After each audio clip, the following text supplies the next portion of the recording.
Welcome, everybody. This topic I know is very interesting for a lot of people. Navigating the big distributors, UNFI, KeHE, what's it like to get on board with them? How do I work well with them? All of this very anxiety inducing and super important stuff. Hello to everyone also watching this on YouTube. Make sure you hit the subscribe button at the top. So Cultivate has been a partner of ours for a while. You may remember them from the most epic resource we've ever released, which is the retail sales tracker. Hope you guys are enjoying using that. It's the list of all the accounts for you to go after. It was the thing that I always wished that I had had as a brand. And so we really thank Cultivate for sponsoring that and sponsoring just some of our greatest hits here. They did the webinar with us with George Danes from their team on Whole Foods, brought Whole Foods to the table. It was just so, anyways, another in a long line of absolutely epic webinars and content that we are doing with these guys because they've got all this knowledge. So let's just give it out to everybody. All right. So, um, Aaron, my man, I am just going to pass it over to you, but I'll be back with tons of questions along the way. Cool. Well, let's jump in. I put together a super sophisticated deck to walk through. A couple of topics here. I won't read all of these, but we're basically just walking through KeHE UNFI. When are you ready to work with them? Cost of doing business. What's the biggest like watch outs? What's a good year one strategy for working with KeHE and UNFI? What are the anchor accounts we should be focused on? And then we'll get a little bit more into regionality of the DCs, where to put some focus on, as well as provide some just kind of hands-on sales tools, like how to really calculate, what's the ROI going to be here if I get into X account. And then we dropped in the retail tracker again, but I'll just jump in and intro myself officially. So co-founder of Cultivate, started about 4.5 years ago with my business partner, Tom Williams. Um, Prior to Cultivate, I was on the brand side of things. So I was a first hire for a condiment company here in Colorado called Yai's Thai. And I started there essentially when they were in the build-up phase. So they had, farmers markets, they had a couple of Whole Foods in their backyard, and they were in like Safeway Denver. And I made the jump, wanted to go to the brand side, and ran sales with them for about 5 years. Prior to Yai's, I was at KeHE Distributors. So cut my teeth in the business at KeHE, was an assistant category manager, setting up new items, doing the New at KeHE program, working with CMs for their roadmap seasons. And then I jumped to e-commerce with KeHE, so selling stuff out of a warehouse directly to Amazon, but also directly to customers, shipping straight from the warehouse. And then I graduated to an account manager role at Albertson Safeway Denver, where I felt like really that was kind of my MBA. I was front row with 10 category managers in a Safeway office. I, answered to all of their needs, and I worked with a ton of the vendor community and all the brokers that were calling on that division. So really learned a lot. I kind of guess I told my intro backwards, but yeah, that's me in a nutshell. And I'll just add, so Aaron, yeah, Cultivate is a national brokerage, and we have a lot of brands from the community who work with them. One of the things that I like about them is, like, if you work with them, you're going to know Aaron, who's the co-founder, and you're going to know his team well, and they're the kind of people who are going to pick up the phone and actually call the buyer for you. I've worked with brokers who are at giant places and they don't give an F about you, and they're gonna like maybe submit you along with 10 brands just when the review happens to come up, and they're not going to be there fighting for you. So I bet you can reach out to any of these brands if you want to hear about that from them. I'm actually a shout out Ouroboros on there. All right, I got me a little There we tasty drink go. here as well. And if you want to talk to them, I put the email in the chat, or Aaron's got his email here as well. Yep. All right, back to you, Aaron. Appreciate it, Daniel. Thank you. Yeah, just a quick who we are. So we're a brokerage dedicated to the new to market brands, and we help scale your distribution primarily through KeHE and UNFI with a focus on premium anchor accounts across the country. Here's some of the brands we work with or have worked with. Ouroboros obviously was our first brand we ever worked with. And since, they quickly outgrew us as we were very young. But anyway, Awesome. We'll move on to the next slide. So one second, actually, let me pull up, just get this out of the way. Cool. All right. So should I work with the big distributors? So it's not if, it's when, right? Don't let me fool you. Like if you plan to grow a food or beverage company in the grocery space, and your product is natural, better for you, organic, specialty, you will sell products to KeHE and UNFI. So it kind of comes down to, is this still a hobby or is this a full-time job for you? Do you have the capacity with your supply chain to scale, right? These are just some of the questions to ask yourself. Do you have capital, right? If we get you into, or if you can get into a anchor account, let's say through KeHE or UNFI, do you have capital to support the supply chain, the inventory buildup, the slotting fees to get in, and the promotional planning or execution with that retailer? And then also, is there demand? Like, does anyone want your product? These are kind of all the main questions to answer. I think it's pretty apparent, when you're ready to go. I think one of the big misconceptions is I have to get KeHE or I have to get UNFI to start my CPG business, right? And like once I get them, then it's done. I'm signed, sealed, delivered. Like I'm gonna, get acquired for $1 billion. This is just the beginning. And certainly the most important thing for working with KeHE and UNFI is focusing on the customers they service. So always getting the customers on board in and excited about your product. KeHE and UNFI will follow suit. So just an FYI on that.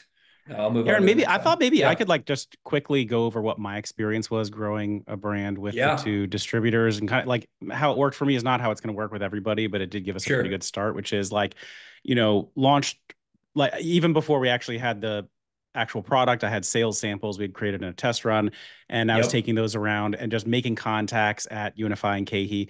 Was For sure. really, yeah, was really lucky to actually get into the UNFI Up Next program even pre-launch. And Cool. what that did for us was basically like help us unlock some DCs. We had priority regions that we wanted to be in. So we wanted to specifically hit those Hmm. DCs. There were like, let's say 3 or 4 we had identified. And at the same time was networking like crazy with KeHE, ended up getting introduced to the category manager there through a friend of mine. She took a liking to the product. And basically through that, we were able to just get on their radar and I think do the KeHE New to program, KeHE. the new at KeHE and a couple Yep. DCs. That let us just open those things up and go hunting some accounts, smaller ones in those areas. Yep. And then we got into like some honors programs and just kind of went to the KeHE shows, UNFI shows, and just kind of grew from there. So basically just saying Yep. like wedged our way in, figured out how to like grow with both of them. So I was working with both, had a lot of options. It is expensive. I worked for a company that had money in the bank that could pay a lot of these things and for these programs. So everybody's got to think about that. But is that a common tale? 100%. Yeah, there's no like one size fits all route, but typically what we see is we get an early mover account to request your products, and boom, that triggers a UNFI or a KeHE setup, right? Or in tandem with talking with those early stage retailers, start talking with your KeHE category manager. Yeah, I There's think that there's is right. one CM that, manages beverage or cookies or chips, and just getting an intro call with them on the books, getting them samples enough to so they can share with the category manager team starts to build the excitement. And there's two routes that will go with KeHE if you don't bring them a customer, or with UNFI for that matter. They're either going to say, "Hey, this is cool," or "This is kind of cool. Here's some things you should work on. Let's stay in touch. Let me know when you have a customer that's ready to Cool. go." Yep. Okay. Or it's, "Hey, this is awesome. Let's get set up. Like I want to bring some innovation to the market." So it can go either way there. Awesome. All right. Oop, flipped ahead. All right, cool. Cost of doing business with KeHE. I'm just gonna burn through this. This is like upon onboarding with KeHE or before even onboarding, they will send you cost of doing business. This is kind of um, sort of high level, but some of the biggest takeaways. So, Daniel, tell me to shut up if I'm spending too much time on every single line here, but essentially, payment terms is something you'll have with KeHE and with UNFI or with any other direct retailer you work with. Most of the time, it's a 2% discount if they pay you in 10 days or under. Very common payment terms. If they don't pay you in that under 10-day window, they'll pay you in 30 days. So just a note, like 2% discount for early payment. That's very standard. An MCB fee. This gets a little kind of goofy to explain, but essentially, because KeHE and UNFI are your bank, right? Like you're not doing any transactions with your finances with a key retailer. KeHE is your bank. So when you're in Sprouts, let's say, and there's a $30,000 TPR for the month of January, Sprouts charges KeHE. That hits KeHE's actual bank account, and then they charge you that $30,000, right? So they're your bank. They're doing this for thousands and thousands of brands and also vendors.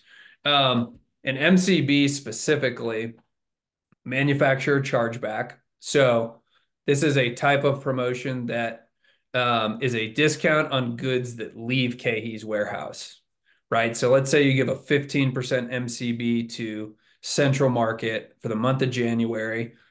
What's going to happen is every case that leaves the warehouse in January, 15% discount is going to get tallied up. And bi-weekly, you'll see here, by DC, they're going to charge you an 8% processing fee because essentially they're your bank, so they have to process this. There's a lot of labor involved with a $65 minimum per DC. So if you run this is really getting in the weeds, but if you run a 15% MCB for 2 weeks in January and it only comes out to be, a $200 total discount for the time window, well, 8% of 200 is $16. $65 is their minimum processing fee. So your 15% discount has now become, quick math here, I don't know, 40 or 50%, right? So this is MCBs, I think, are kind of the watch out. Some customers, you have to do an MCB. That's the only way to promote at these retailers. But just make a note on an MCB. I always choose a scan, and I'd prefer an OI as well because it's just a clean discount upfront to the distributor that gets passed on to the retailers, and there's no processing fee here. An EP fee, that's essentially a similar processing fee, but it's based on scan performance. So back to we did a $10,000 temporary price reduction at a big key retailer. There's an 8% processing fee on that with a max of $500. So very similar. New items, there's a one-time 15% discount, and there's $50 charge per SKU per DC. This is a one-time thing. I put a bullet next to everything that is a one-time setup fee. So if we launch, 4 SKUs at a retailer that, let's say, pulls from 8 warehouses, it becomes a pretty big investment up front, but it's a one-time thing. And moving forward, your ROI is going to be there. Spoils, this is just in general with most grocers and distributors, you're going to guarantee your product. So if you sell, product to a warehouse and it goes out of code before it sells to the retailer, you're covering that. There's, like they will bill you back for anything that goes out of code. Free goods, this is just like a fair warning. Slotting, free fills, this is like 101 for grocery. Most retailers have some version of a placement deal. KeHE is just letting you know, hey, there are retailers that we work with that will ask for a placement deal. Usually it comes in the form of one free case per SKU per store. This is, I guess, the biggest piece, not biggest, but something people ask about. It's a 2% BI allowance. And essentially, it affords you KeHE's robust reporting platform. So that's access to see how much inventory you have live, how much products you're shipping, and to what customers, and what are the addresses, etc. There's tons of reporting in the KeHE portal that gives you a good vision of your business and what's going on. Um, the next piece, promotional support. So KeHE will give this pitch in full when you get set up and you meet with a category manager, but essentially they expect you to do a roadmap to give quarterly 15% off invoices. That helps them sell your product to independent retailers and chain accounts. But I'll save some of that pitch for them to do with you when you're getting set up. Item imaging, IX1 is kind of the preferred imaging company in the industry. There are others, but a lot of key retailers and distributors use IX1. It's $40 a SKU to get your products professionally imaged, loaded into a database, so retailers and distributors can pull the same image for your product. So it's universal. Genius Central, that's their EDI partner. I think there's a small flat monthly fee. I won't go into too much detail on that, but EDI, basically electronic invoicing slash PO transmissions. Moving on to UNFI, cost of doing business. There's a lot here and there's a lot new. So the SSA, the simplified supplier approach, is sort of there's a tier to it that you can see by sales for your company. And this is sales from you to UNFI, not UNFI out to their retailers. I believe that's correct. And I know Aaron from UNFI, the other Aaron, covered maybe some of this on the last webinar you did, Daniel. But this BOI, it's bottom off invoice. So 1% of your sales or off of your invoices will come off, and it gives you access to UNFI's reporting tool. So very similar to KeHE's, but it's tiered based on how much sales you do with UNFI. There is definitely a difference on the new item activation fees. So when you're very young and just getting set up and rolling, we listed the setup fees over on the bottom right side of the screen here. And it essentially is, it's $50 per SKU per DC. Yeah. And let's see here, 2025, sorry, it did change. It's $300. So let's say Whole Foods sets you up, you're brand new to UNFI, you don't have any sales at all, 5 items activated in 10 warehouses, that's going to be $15,000. So a little bit heftier on the item setup in the warehouses. However, once you get into this higher sales tier, a lot of the new item setup fees go away, and instead it's just a bottom off invoice, flat fee on sales, if that makes sense.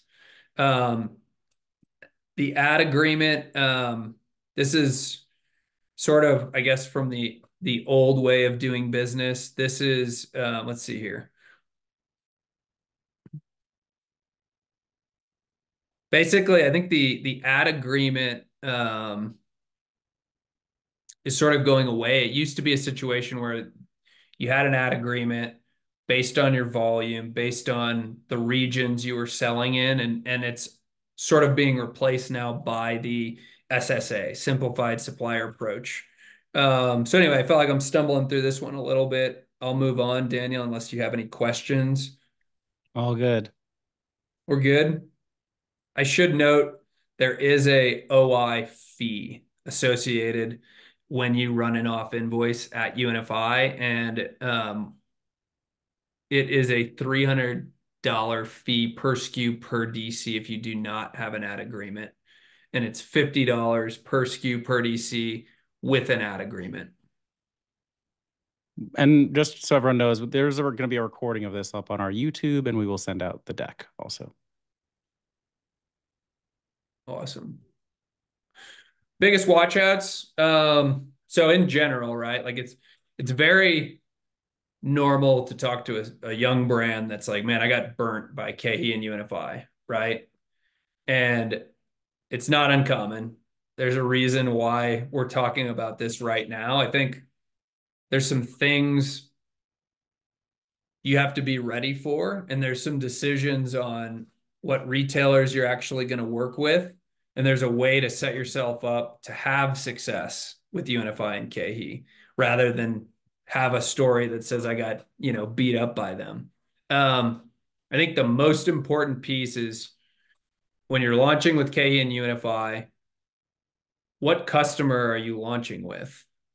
Most of the time when I hear, the war stories, it's like, oh, well, we got activated for a little small conventional retailer and that was it. And so we launched into a warehouse for a conventional retailer that, frankly, doesn't sell a lot of better for you product, and it has a low velocity and there's not a lot of doors. So that equates to bad volume. You have all the early one-time setup fees. And then let's say maybe the retailer after 6 months or a year says, hey, this product isn't doing that well. I'm going to discontinue you. And you're still sitting on inventory in KeHE's warehouse. You had all the one-time setup fees, and it's a perfect storm. That's really where the disaster comes from.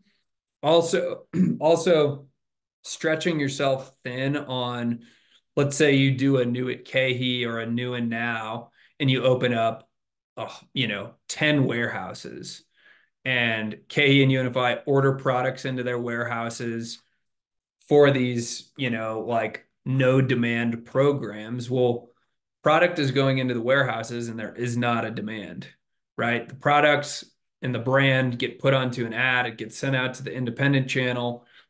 But if you're not very actively selling against that, independent retailers aren't just taking everything into their stores that's performing in these programs. So what happens is bunch of DCs order product and then it moves really slow. Reorders suffer, and you end up with some warehouses that maybe just get shut down because the volume wasn't big enough and the customer demand never built up.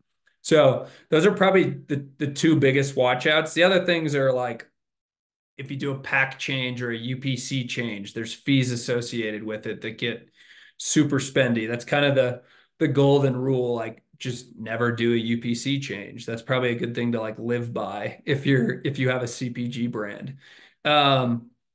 They will ask you for this roadmap or it's a marketing booklet essentially, or a catalog that you're buying into. So KeHE wants to see $5,000 minimum for a new brand.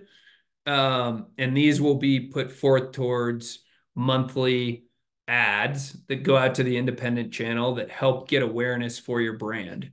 They also want to see you do one or two shows, both UNFI and KeHE.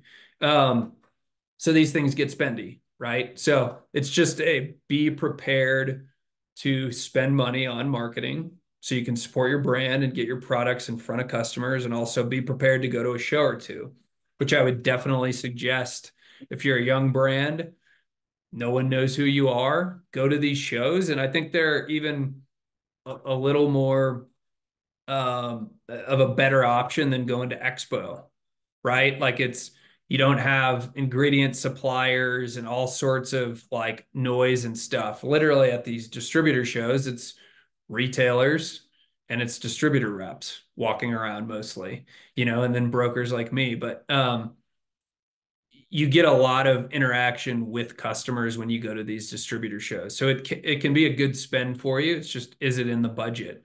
Something to think about. It can help you hit a specific DC too that you're opening up. So like if you go to KeHE Chicago show, you're gonna get a lot of stuff around the DCs around Chicago because a lot of those buyers will drive in, like little indie chain stores, they'll come in for that. Buyers from around there. You get some national ones, but same if you want like to hit SoCal through UNFI, maybe think about that UNFI San Diego show. You're gonna get a bunch of that Yep. stuff around there. And then also like they're gonna ask you for all this stuff. You don't have to do all of it. It might feel like you do, even the like 4 OIs a year because it's expensive. Like you can negotiate with your category manager, right? Be like, well, I could, yeah, I'm gonna do those three maybe, and yeah, I'll totally go to that trade show, and then maybe don't like don't actually sign up for it. But Yeah. they like those buyers have KPIs that they're supposed to hit also, and getting you to sign up for everything is one of them. So just be you got to evaluate this stuff and the ads, like what's really gonna work out. Yep. Yeah. Contractually, you're not obligated to do the shows, do the OIs. It's a partnership thing. MCBs versus OIs versus scans. I kind of already touched on that. Spoilage fees. This is pretty normal. Most retailers will have a spoilage fee or a merchandising fee. They all might call it something slightly different, but it's essentially 2% of your sales from KeHE or UNFI to the customer gets billed back to you. So this helps support retailers in-store merchandising and reset activity. It supports the labor, right? Like when they reset pasta sauce, it's not just the grocery manager who goes in there and rejigs the whole entire planogram. Like they actually hire outside third-party companies to come in and do the reset. So the spoilage fee or the merchandising fee will support stuff like that. And then also the slotting fees also go into that support for the retailers for in-store labor. And sometimes some retailers, you think you're giving a full case slotting, but what happens is it gets charged back to you at KeHE or UNFI's wholesale price. Wholesale price, catalog price, book price, that's your cost to them, plus roughly about 30%. That's the highest cost that UNFI and KeHE will list your product in all of their warehouses. And this is really a cost for the lowest volume independents. However, the big retailers will charge the slotting at the wholesale cost. How do we open a DC? Few ways, but essentially you need 30 to 40 PODs committed. Those are doors or stores, right? So potentially you're working with a group of independents. You get a sign off from 30 or 40 of them that they want the product. Be good to bring this store commitment to your category manager at KeHE or UNFI and/or maybe a territory sales manager that's in that area that can vouch for you that these 30 to 40 stores want the product. They'll then place a PD, plan demand, or an AOM, advanced order management, to get the product into that warehouse activated and ready to sell. They're looking for a minimum of 7 cases to leave the warehouse every single month for each SKU. So that's like a minimum benchmark to hit. You're moving 7 cases out of each warehouse for each SKU. Also, just an anchor account. We use the word anchor account a bunch. It is essentially a account that has enough volume to warrant the slot in the warehouse for your product. Now, the same 30 to 40 POD rule does not apply for anchor accounts. There's anchor accounts like Sprouts or Whole Food that have hundreds of doors, but then there's places like Erewhon, Central Market, Bristol Farms, where they have much less than 30 to 40 stores, but their volume throughout the whole entire store is very big. They have a competitive cost plus model with the distributors, and their KeHE and UNFI are willing to anchor your product for these accounts. Hopefully that's helpful. Once the warehouse is open, I mean, a good rule to live by is if you open a warehouse for a customer, start filling out the warehouse, add PODs, get a list of all customers that pull from the warehouse and start talking to the retailers themselves start talking to KeHE and UNFI reps that call on independents, that call on small chains. Also start having communications with Infra, with NCG. Most, those two co-op groups have a lot of stores and they pull from just about any major KeHE and UNFI DC. That and that 7 cases sold, just so everyone understands that, that actually that's a number that UNFI said on the podcast that I did with them a couple weeks back. They said, like, great, if you're gonna launch with us, how quickly can you get to that minimum of 7 cases per DC per SKU? So you sell a SKU in here, it needs to be moving 7 cases per week, right? Or per month. Per month. Yep, per month. Per month. Sorry, 7 cases per month is the minimum. So I think you might see it be like 10 cases somewhere else, but it was interesting to me that they never actually talked about units. It was cases. So maybe think about that when you're setting your how many units go into a case. Like smaller can be a little bit easier as you're getting started. Yep, good call out. Let's see here. So this is just some of the anchor accounts that KeHE and UNFI service. So certainly not all of them, and I probably forgot some. So don't crucify me. But on the left, KeHE, the usual suspects are going to be. I won't name off all of these, but at the on the highest level, KeHE services Sprouts. They service Albertson Safeway. They service some or most Kroger divisions now through the DPI acquisition. They also have a pretty good setup with Target and Walmart through a cross-stock program. They're the primary distributor for Infra. And then some of the greatest hits, HEB, Publix, Meijer. So anyway, and then UNFI, And for obviously. KeHE, I think I got anchored in there with Erewhon or Central Market. I can't remember, but those are two of the Yep. ones that really like to look at very early brands. Some of the others will want to see you have a lot of distribution already. Definitely, yeah, the usual suspects, Central Market, Erewhon, very early. I'll touch on that in a bit. And then UNFI, Whole Foods, obviously the Mecca through UNFI, Thrive Market, Rayleigh's, New Seasons, all the Ahold business in the Northeast, those 5 divisions.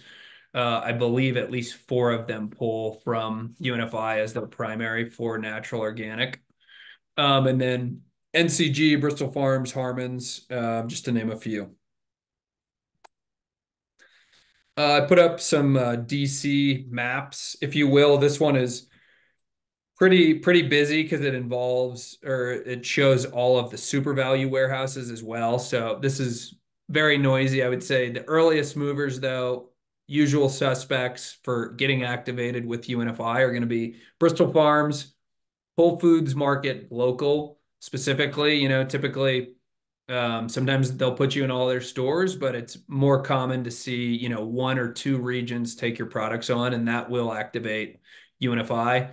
And then Thrive Market. Thrive Market likes to be, first to market, and they service UNFI services Thrive through Ridgefield, Greenwood, and York.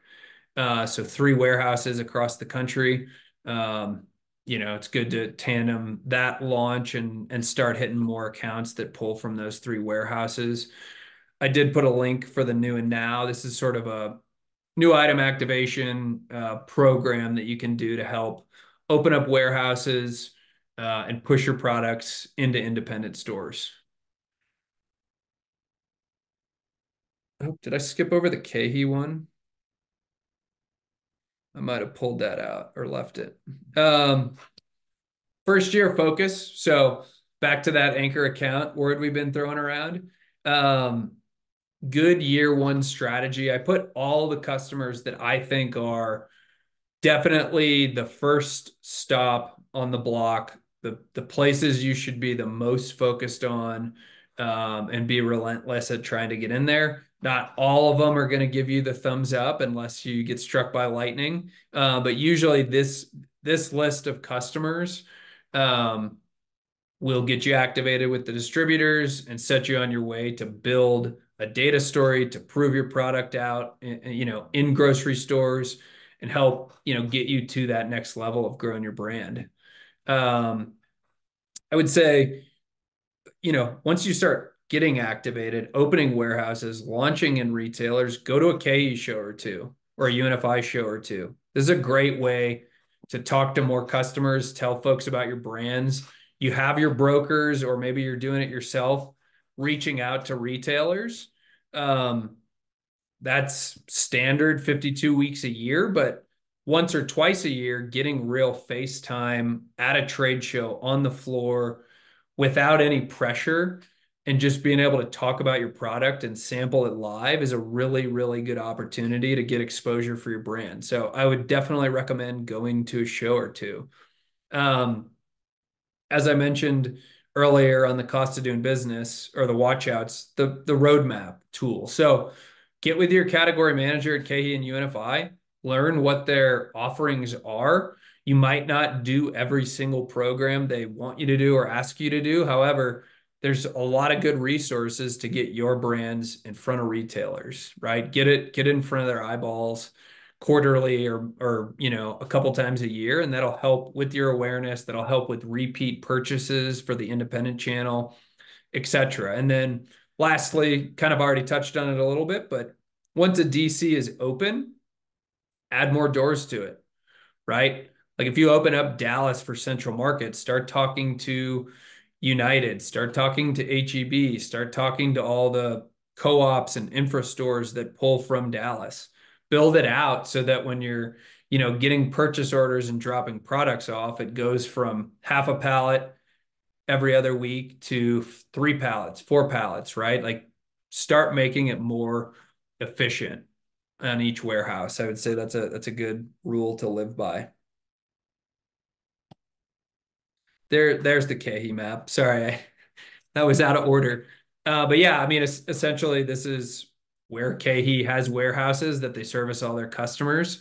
Um, early mover accounts, Central Market, Erewhon, Town and Country, Sprouts Foragers, right? The innovation program. These are what we typically see activate KeHE first. They like being first to market. They don't care about data. They just want innovation and they want it on their shelves first before their competitors do. I put a link to the new at KeHE program as well. Once you are activated with KeHE, you can open up warehouses, bring innovation to the warehouse, sell it to the independent stores. Maybe I'll just mention here, I know we'll talk about it later, but that retail sales tracker resource that I mentioned, you all should click on it. So with Cultivate, we created the full list of every retailer chain around the country, and we actually put in there which DC they pull from, which UNFI DC, which KeHE DC, and whether they can anchor. I just pasted the link to it here in the chat. Doesn't make you put in an email or anything. So big thank you to Cultivate for helping us do that. And they actually have notes on a lot of the accounts as well. I'm telling you guys, like this would have changed my life if I had had that tracker when I started, because instead I was just honestly relying on the broker to even tell me what accounts were out there. So whether you're going to get scrappy and do it yourself, there are links where you can submit actually inside of that database. It lists the number of stores, everything you could possibly want. You can use it like a CRM. Or even if you're going to manage your broker, use it to hold them to the fire, because otherwise they can just get, very happy taking your check and not actually going after all the accounts. So click on it. If you haven't seen it, I'm telling you, go to the chat right now, click on it, and just be like, whoa, Startup CPG and Cultivate love me. They did this. Awesome. Shameless plug. Upside, I don't know if I beat up the distributors. I just gave you all the watch outs, but they're the most efficient way to service thousands of doors, period. There's other ways to get to market. I think someone already mentioned, can I just go direct? There's plenty of retailers that will bring you in direct. But does your product have the volume to warrant it? Probably not. Like most bigger retailers that have their own warehousing are going to bring you in through KeHE and UNFI first. So it's the most efficient way to get to thousands of grocery stores across the country. They have tons of marketing arms and programs that you can get into to get your brand considered and in front of more retailers. It's all about getting more eyeballs on your brand. That's one lever you can pull with KeHE and UNFI. There's also an army of salespeople for both distributors, right? There's account management teams dedicated to every anchor account across the country, right? There's probably 30 people at KeHE at the Sprouts office that are fully dedicated to servicing Sprouts, right? Same goes for every other customer. Um, you can utilize them. You can talk to them. You can ask them to give you category review timing. You can ask them who manages salty snacks. You can ask them cost of doing business at their retailer. And then there's the independent, reps. There's folks that live all across the country that manage a slew of independent stores, and you can work with them to get your products considered and into potentially their doors that they service. And then, as mentioned prior, there's tons of new item programs and activations that you can do with KeHE and UNFI. We left just some links here. Daniel, I know you're pretty familiar with some of these programs, but the Elevate program and the UNFI Up Next program, those are essentially a sort of a fast pass accelerator. We see a lot of promise in this new innovative brand and product. They'll put you in this program, which gets you a bunch of discounts for shows, the 2% marketing allowance, the roadmap ads. There's a lot of discounts. You basically get a very discounted package to promoting your brand through UNFI and KeHE. And then KeHE also has other options to get discounts, right? So there's a care trade program that's more focused on mission of your product. If they, deem that your brand is very mission driven and they, align with the mission, they will put you in this program, which gets you an automatic discount on a lot of their programs. And then the diverse trade. So this is if you have a, you know, diverse certificate for your company, they will typically put you into this program, which is also another way to get a discount on ongoing fees. Um, and I'll just talk about how to like maybe try to get an edge on applying to some of these. Also, at the end of this, I am going to give you guys a quick demo of that retail sales tracker once we're done here. But I got into the Care Trade program. They only take 5 brands nationally for that every year, but it does give you a huge boost and you get discounts, you get to do a bunch of cool stuff, and you get to tell everybody about it. Because actually, with a lot of this stuff, it's just like a huge point of validation when you get a major honor from one of the big distributors. And how did I get it? By obviously building like a good brand and having a very strong mission that I worked on so hard to make us the kind of brand that could get that. And then I lobbied the heck out of KeHE. I lobbied my account manager. I went to the KeHE show and I talked to everybody there.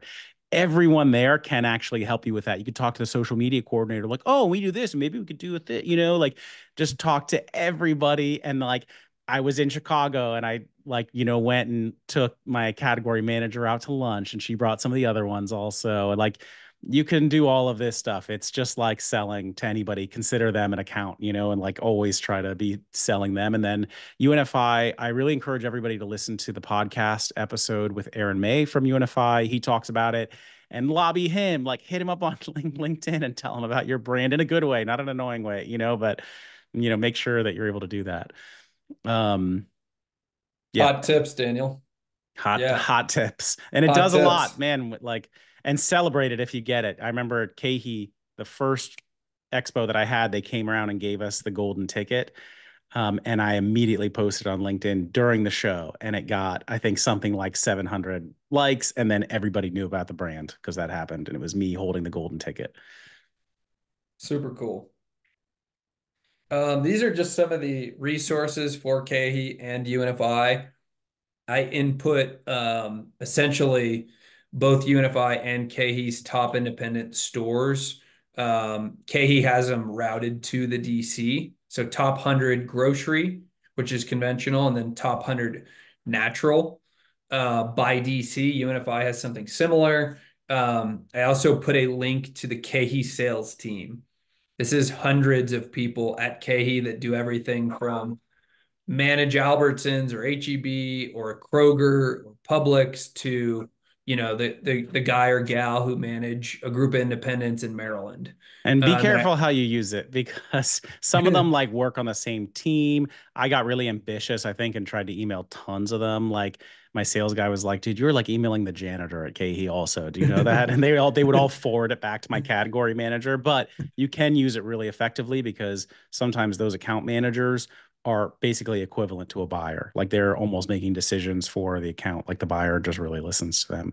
All of these links will be in the deck when we send it out. By the way, I know you yep, guys can't click on it in the webinar here. yep. And oh, Also, man, one question for you. Like mhm. how should you consider the category manager? Like as a buyer, as a friend, and because like you're gonna negotiate with them sometimes on those programs, you're gonna need their help. Like, are they annoyed when they get emails from you? Or if you're like, hey, help me out, like I can't pay for all these things. What do you think I should do? Like, can you count on them for good advice? What do you think? I think the category manager is a brand ambassador. They're kind of the first uh, line of defense, I guess, as well, um, for all things for brands, as far as just doing business with the distributor. But generally, yeah, they're brand ambassadors. They're going to be able to help you navigate the whole massive machine of KeHE or UNFI. Um, they're probably not going to, you don't want to ask them like, hey, how do I get into Publix? Or, like they're not as much account focused, they're more KeHE focused and how to best work with us. I will help you, I'll guide you, I'll give you the, recommendations for doing a roadmap. They'll also be the people who approve your new items when you set them up, and they'll help you make sure it's set up correctly and that it's priced correctly. So really, I think they're an ally. um, their reach doesn't extend all the way out all of the time to actual sales. Like they obviously are dangerous. They can put you in contact with key retailer account manager teams. Without a doubt, they want to sell your product everywhere, but they have a lot of suppliers on their desk. And at the end of the day, they just want to make sure, are you taking full advantage of all of the distributor opportunities? And they'll work with you on putting out fire drills, on making sure Mm-hmm. service level is good, and connecting you with the actual supply chain team at KeHE or UNFI. Yep. Okay, cool. And then another question that came in, maybe this will take us to the next slide here, is just about like how much, like this stuff is expensive. How much money do I need to actually go for this? And I think like there are a couple different approaches, right? Because not everybody is going national on day one, trying to open up every DC, trying to like get into giant their first year, right? If you like maybe you're funded and you have a lot of money in the bank and your investors are pressuring you to go fast, there's a unique opportunity in your set. Or maybe you're just trying to bootstrap a business and you have some money, but you would like to grow into a national brand later and you want to work through these distributors.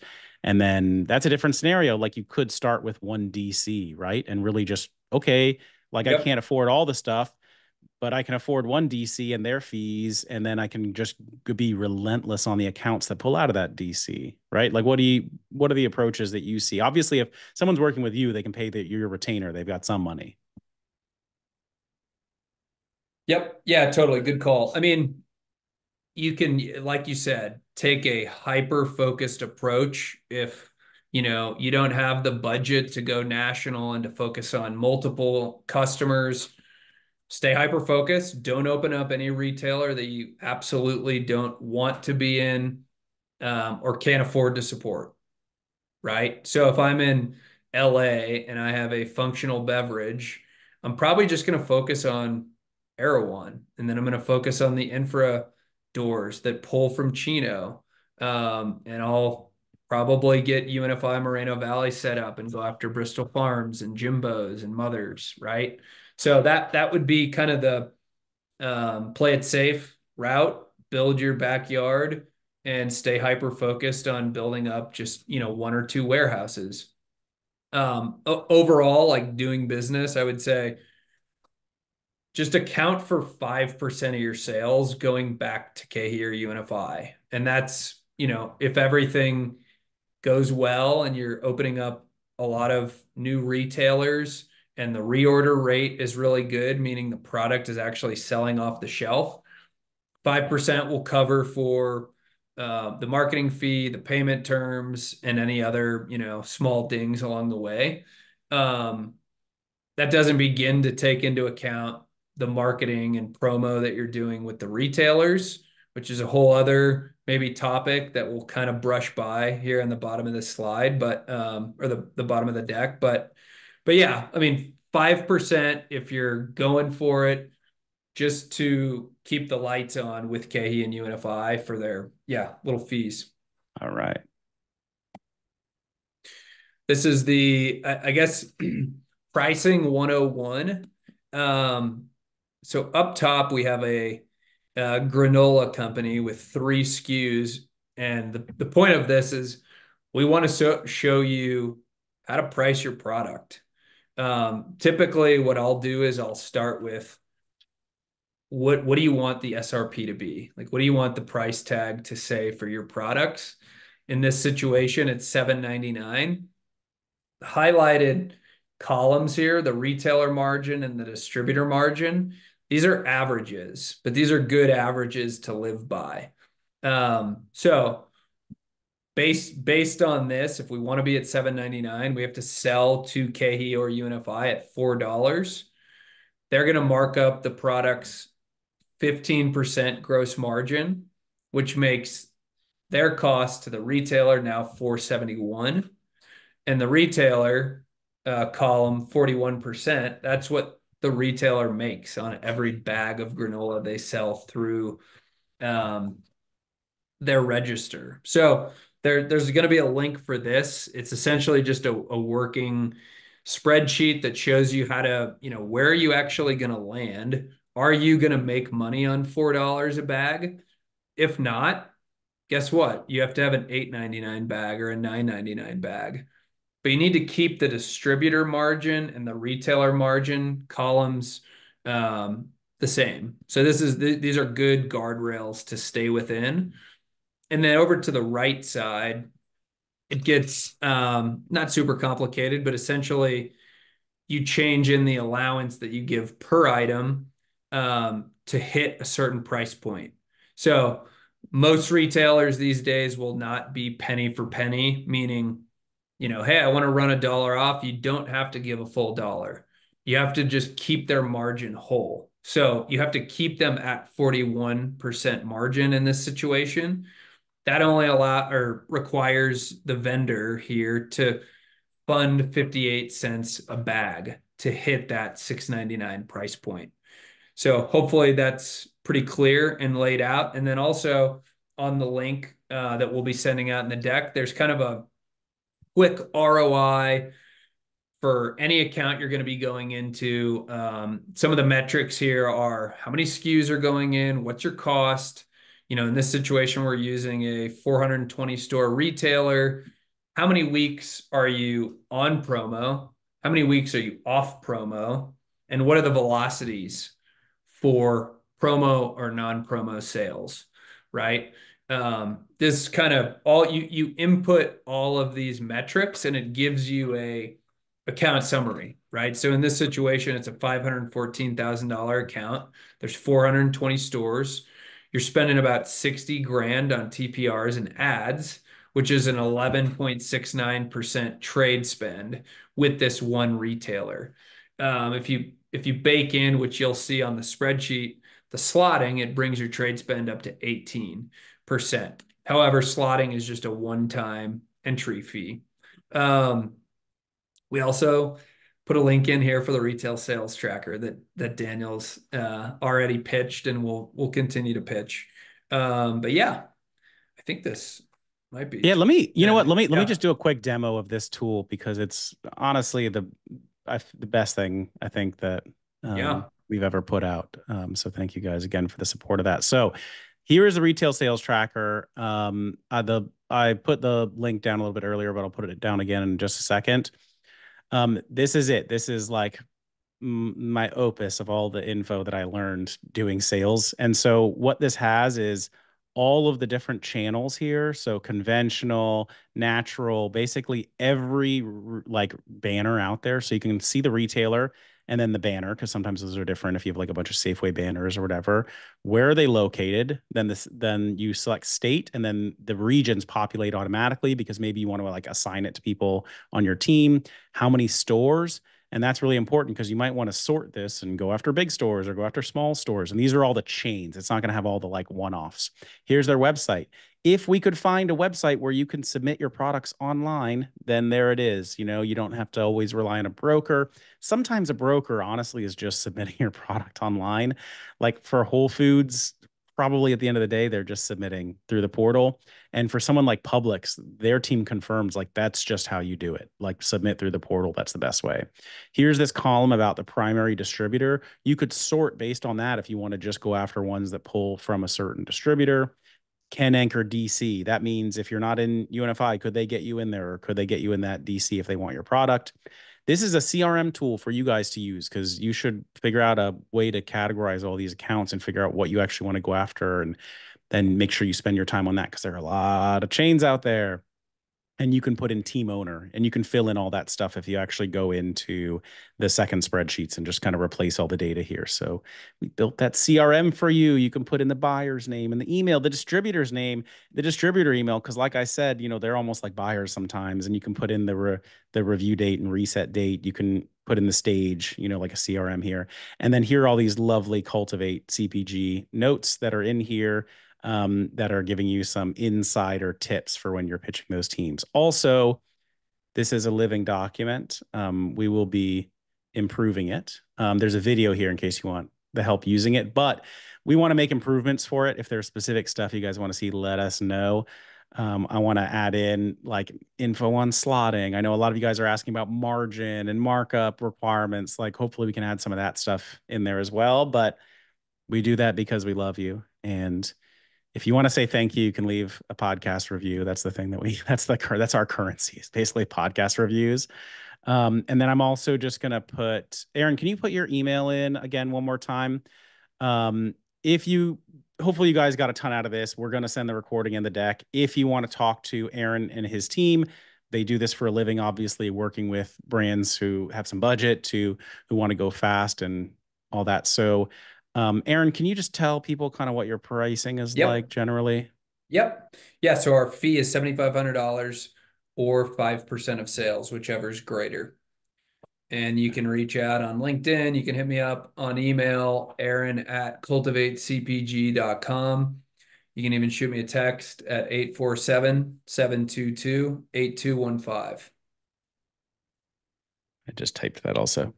5% of sales perpetually was the answer someone just asked with this. Yep. So like 7,500 a month or 5% of your probably net sales or gross sales or whatever, which will be calculated based off the sales. Um, cool. All right. Well, I know there were a lot of questions, guys, that we didn't get to. There were 300 people here. So I'm sorry if we didn't get to your specific one, but I think you could also probably shoot Aaron a note, and I bet he will try to answer it. And let me just try to do a quick round on a couple of them. Um, so most successful path to engage with UNFI and KeHE if you're in them and you want to get more counts, go to the shows, reach out to all the account managers, hit them up with that juicy data, make them want to have your product in there, right? Like go and sell to all of them. With UNFI, if you're in like up next, you could ask them like, hey, what accounts would I be a good candidate for? Can you connect me to the account manager? But sometimes the account manager, honestly, like on Aaron's team, there's a guy named Josh Cannon. He was the UNFI guy for Wegmans. I was getting nothing with Wegmans until someone told me Josh's name, who was the account manager at UNFI. And when I hit him up, he was like, yeah, okay, great. I'll get you in front of the buyer. It was a game changer. Someone asked about the prices to different retailers, markups and margins. That stuff honestly varies. It varies not just by store, but by category as well. It's kind of like low, medium, high. That might be something we try to build into this. But if you want to know a specific one for modeling an account, you can ask in the Slack. But he just showed you the average, which was a 41% retailer margin overall and like a 15% distributor markup. It's 8% for Whole Foods. It's for some rinky dinky one store, it could be 30%, for something like that. But 15% is supposed to help you figure out your overall pricing. SKU minimum, I don't think there are SKU minimums for distributors. I think you could have one SKU. They probably Yep. might even be happy about that just to get you in and not have to worry too much about you maintaining velocity on all of them. Somebody asked about the UNFI and KeHE shows. I like those shows. Some of them are better than others. You can ask and see who's actually going to some of them. Sometimes the KeHE person kind of made a mistake and sent me the full spreadsheet of attendees as well. Sometimes you can double click into those things and see what's what. I like Mohegan Sun if you were interested in Northeast retailers. I think is a good show. It has those guys. Probably the San Diego show is good. The Vegas show for UNFI, KeHE Chicago, I thought was good. I hadn't been to any of the others, but if you go to one like Orlando or something, I don't know, you might get fewer buyers, but it might be the ones that you want. And the biggest difference for me between that and Expo West is like it's not as many buyers, but they don't have as much to do. And like you can go, they're selling shows, so there are a lot of people focused on actually selling a deal right then. Like, give me a deal on a case. I always went because I was more interested in building relationships, and I did get meaningful ones there. I love all trade shows personally, but you got to make decisions about how much money you have. Somebody asked about, can you work with both of them without damaging relationships? Yes, they're not, they don't have time to worry about you working with another distributor. They understand that. There technically, I think, is a thing about like you can't be in both the KeHE honors programs and UNFI up next. They're not going to know about that. Don't tell them about that. Just if you don't put it on your, don't put that you're in the UNFI Up Next program on your slide deck when you're pitching to KeHE, maybe. And just be cognizant of who pulls from what. I would always make it a priority when you're pitching an account to know which distributor they pull from, so you can say if you're in there or not, or you can get in there or not. Okay, I think that was a lot of them. Just what else is coming in? Range Me or ECRM. ECRM, man, I went to one of those shows. Those were some good meetings that I got. Honestly, they can be expensive, but that was the first time I ever sat down and got to have a meeting with a Kroger buyer. Like sit down, show them some slides. They looked at them, got to know me a little bit, and I had like let's say 4 or 5 high quality meetings in that. Which these days, like how often do you actually sit with a person in person and actually show them some slides on something? So I would like really try to figure out who's going to that and if they're the retailers that you want to meet with, because then you also will get some of their sponsors will be there you don't care about meeting with, but you'll definitely get a couple solid ones. But you can't make them like your product, so it's up to you to sell it, right? Okay, I think we got. Oh, and then last one from Michael. Negotiations. This is super important. Aaron, what can you negotiate? Like, which of these points have you seen people successfully negotiate? Like, can you negotiate payment terms? I don't know. Like, have you seen any wiggle room on anything? Where's the biggest juice if you're going to squeeze? Yeah, I'd say you're not going to have much success redlining stuff in a contract with KeHE and UNFI. It's just not going to happen. I wouldn't put a lot of hope there.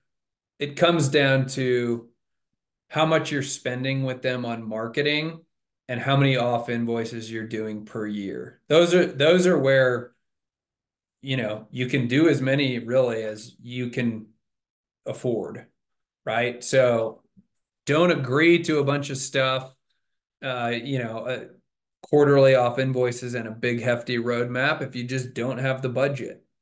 Those are really the levers you can pull. And obviously doing, applying for some of the, diverse program, that those types of things will give you discounts. So try to get into those programs or the, Up Next or the Elevate program to get more discounts.